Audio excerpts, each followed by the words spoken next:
በአንድ ሀገር ኢኮኖሚ ውስጥ ፍትሃዊ ያልሆነና በአግባቡ ያልተጠና የግብር ወይም ታክስ ፖሊሲ መተግበር በዛን ሀገር ውስጥ ከፍተኛ ኢኮኖሚያዊ፣ ማህበራዊና ፖለቲካዊ አለመረጋጋቶችን የማምጣት አቅሙ በቀላሉ የሚታይ አይሆንም። በተለይ ከግብር ጋር ተያይዞ የሚነሱ ውጥረቶች ቀስ በቀስ ወደ ከፍተኛ ቀውስ የመሄድ አዝማሚያም ሊኖራቸው ይችላል።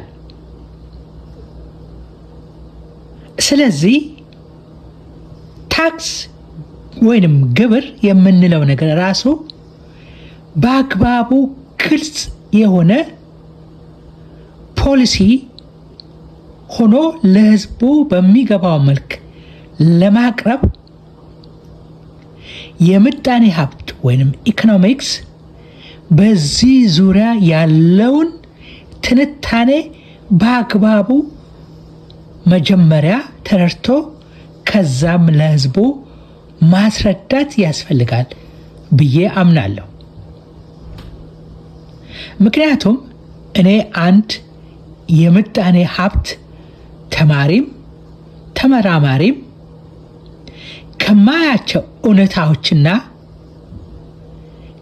ከቀረቡት የጥናት መስኮች በመነሳት የምጣኔ ሀብት ባለሙያዎች ራሱ ተከፍለው የሚከራከሩበት የታክስ አሰራር አለ። ታክስ ራሱ ለምን ያስፈልጋል? ምንድን ነው ምክንያቱ? መነሻው ምንድን ነው? ለምን ታክስ ሊሰበሰብ ያስፈልጋል በአንድ ኢኮኖሚ ውስጥ የሚለው ራሱ ጥያቄ ውስጥ ገብቶ በደንብ ተተንትኖ መቅረብ መቻል አለበት። ከዚህ ጋር ተያይዞ ኢኮኖሚስቶች በሁለት ተከፍለው ግማሾቹ ከናካቴው ታክስ በጣም ዝቅተኛና በተመረጠ ሁኔታ መሆን አለባቸው ብለው የሚያምኑ አሉ። ከዛም ውጭም ደግሞ አሁን ባለበት የታክስ አሰራርም ይቀጥል የሚሉም አሉ። የፖለቲካ አመለካከትም ርዕዮተ ዓለምም ወይም አይዲዮሎጂም የገባበት አሰራሮች ይታያሉ።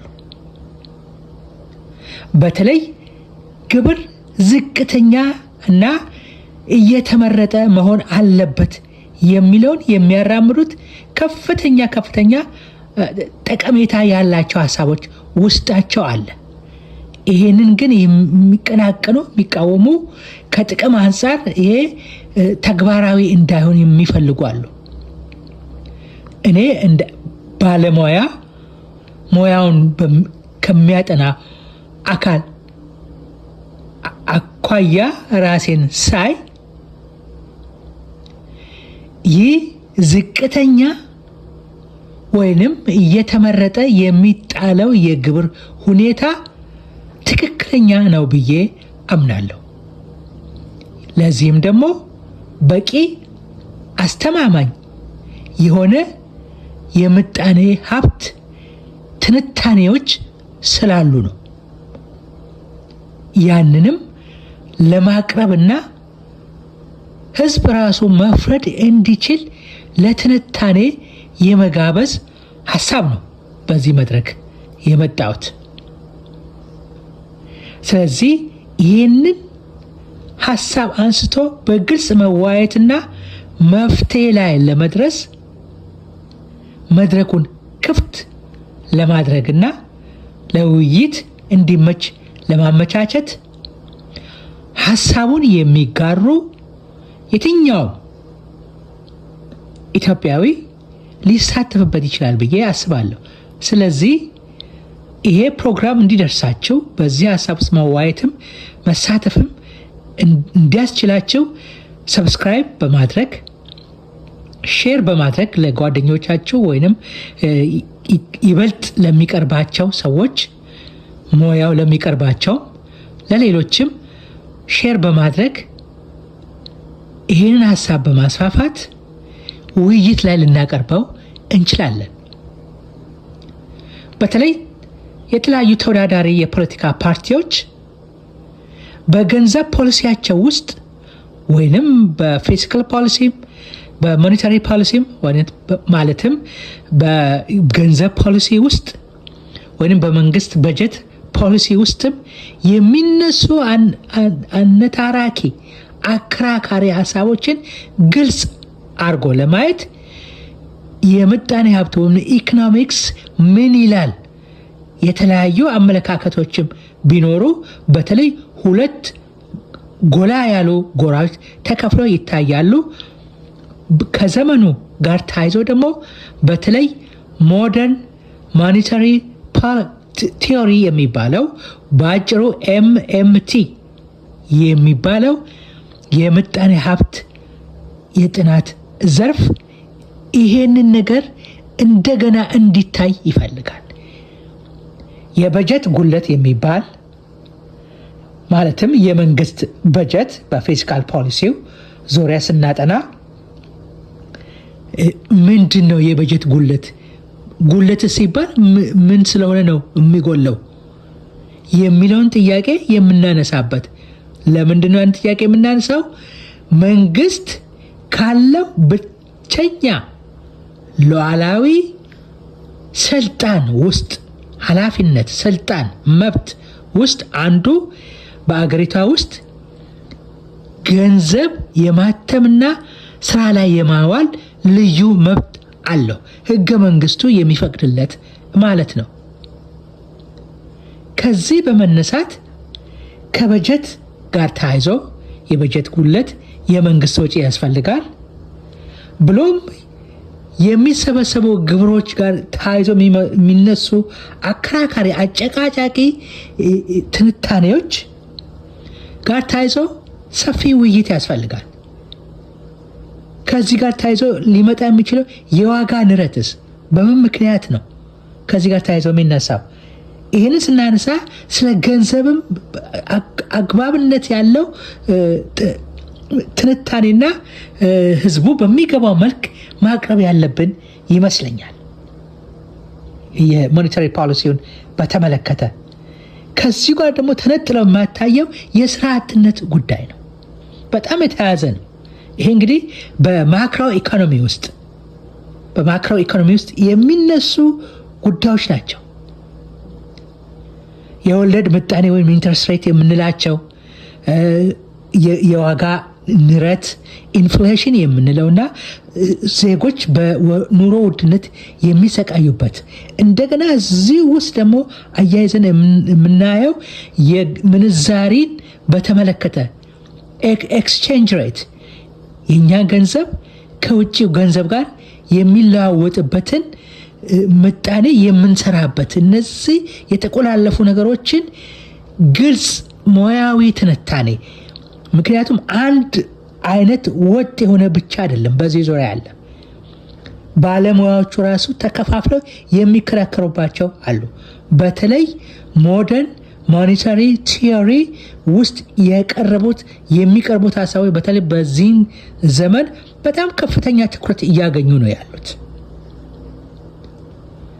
ምክንያቱም በዛ ውስጥ ለረጅም ጊዜ ስራ ላይ እንዳይውል ተይዞ ታፍኖ የነበረ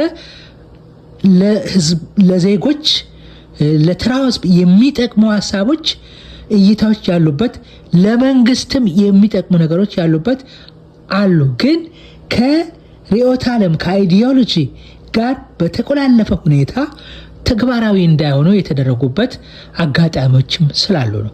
ስለዚህ ዋናው ነገር በዚህ ውስጥ ለምሳሌ በሀገራችን ውስጥ አሁን ከታክስ ጋር ወይም ከግብር ጋር ተያይዞ የሚነሱ ጉዳዮች በጣም አጨቃጫቂ ነገሮች፣ ብዙ የሚታዩ አጨቃጫቂ ጉዳዮች አሉ። ስለዛ ነገር ጥርት ያለ ነገር ለማወቅ ሞደርን ሞኔታሪ ቲዮሪ ምን ይላል? ዝቅተኛ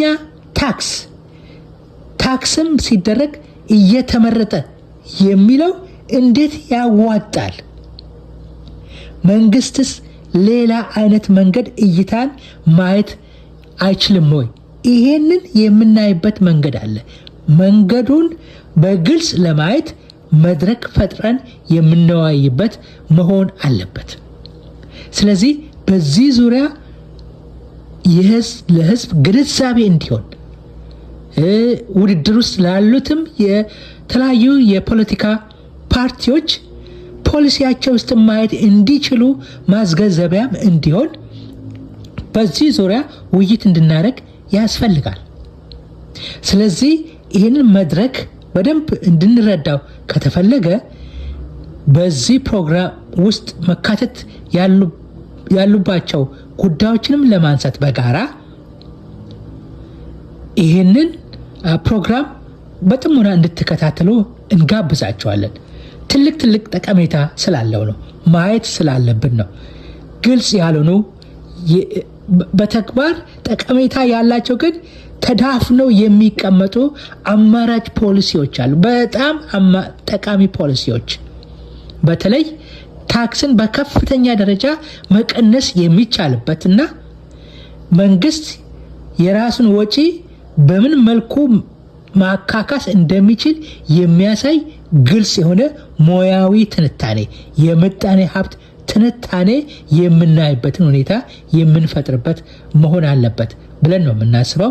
ይህን ፕሮግራም በደንብ ሰፋ አድርገን ለማየት የተለያዩ ሀሳቦች እንዲሸራሸሩበት የእናንተ ተሳትፎ ድጋፍ ያስፈልጋል እና ድጋፋቸውን ተሳትፏቸውን ለመግለጽ ኮሜንት ውስጥ መጻፍ ትችላላችሁ። ሰብስክራይብ አድርጋችሁ የሚደርሳችሁን የተለያዩ ዝግጅቶችን ማግኘት ትችላላችሁ። እንዲሁም ሼር በማድረግ ለተለያዩ ሰዎች እንዲደርሱ ማድረግ ትችላላችሁ። ፕሮግራሙም ደግሞ ጥሩ ነው ብላችሁ ካመናችሁበት ላይክ በማድረግም ማስፋፋት ነው። ዋናው ነገር የታክስ ግብር ላይ ያለውን ጫና እንዴት እናረግበዋለን፣ ያ ነገር እንዲቀየር መንግስትን እንዴት እናሳምነዋለን፣ መንግስትም ለውይይት ቀርቦ ያን እንዴት እንወያይበታለን የሚለውን ነገር ከህዝቡም መምጣት አለበት። ለዛ ደግሞ ግንዛቤውን መፍጠር ያስፈልጋል ብዬ ስለምናምን ነው ብዙዎቻችን። ስለዚህ በዚህ ፕሮግራም ለመሳተፍ ማንኛቸውም የተጋበዛቸው ናቸው። በሚቀጥለው ዝርዝር ጉዳዮችን እናቀርብላቸዋለን። ለጊዜው መልካም ጊዜ ይሁንላችሁ።